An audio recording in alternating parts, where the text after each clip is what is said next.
ఈ మధ్య కాలంలో ఇంటి పాది కూర్చొని చూసే సినిమాలు ఎక్కడొస్తున్నాయి? మంచి సినిమా తీస్తా. రేప్ చేసింది వాస్తవం కాదా?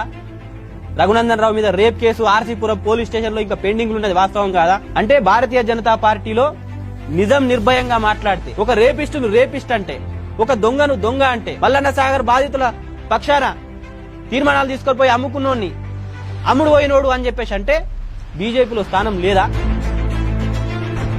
ఆ ముంపు గ్రామాల ప్రజలే చెప్తారు కదా ఇది అబద్ధం అయితే. అడిగి పోయి బజారా నిలబడితే నిన్ను చెప్తాడు కొడతారా, నన్ను చెప్తాడు కొడతారా అనేది మల్లన్న సాగర్ భూ నిర్వాసితులే చెప్తారు కదా.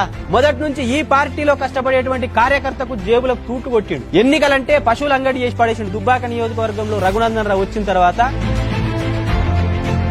రేపు పొద్దుగల బండి సంజయ్ గారు గాని లేకపోతే కిషన్ రెడ్డి గారు గాని ప్రచారానికి వస్తే ఏ ముఖం పెట్టుకుని తిరగలుగుతాం, మాకు సిగ్గైతుంది ఒక రేపిస్తో తిరగాలని చెప్పిన జిల్లా అధ్యక్షుని తీసుకొచ్చి నిన్న దుబ్బాకలో ప్రెస్ మీట్ పెట్టించి లోకం అంతా చూసింది.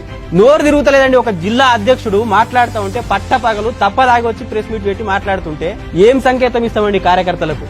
కమలాకర్ రెడ్డి తాగి ఒక జిల్లా అధ్యక్షుడు, ఒక జిల్లా రథసారథి నోరు తిరుగుతలేదు. హైదరాబాద్ లా ఏ బాధితుని అడిగినా చెప్తారు రఘునందన్ రావు గారి భూదందాలు ఏందనేది. ఏడనైనా ఖాళీ భూమి కనబడితే పంచాది పెట్టేది ఆయన్నే, మళ్ళా సెటిల్మెంట్ చేసేది ఆయన్నే, ఇరు వర్గాల నుంచి డబ్బులు తీసుకునేది ఆయన్నే. పార్టీ ఒక రేపిస్ట్ కు టికెట్ ఇవ్వడం తోటి ఈ దుబ్బాక నియోజకవర్గ ప్రజలందరూ కూడా బీజేపీ అంటే చీదరించుకునేటువంటి పరిస్థితికి వచ్చింది. గత్తర్లేపినవు చింపేసినవు.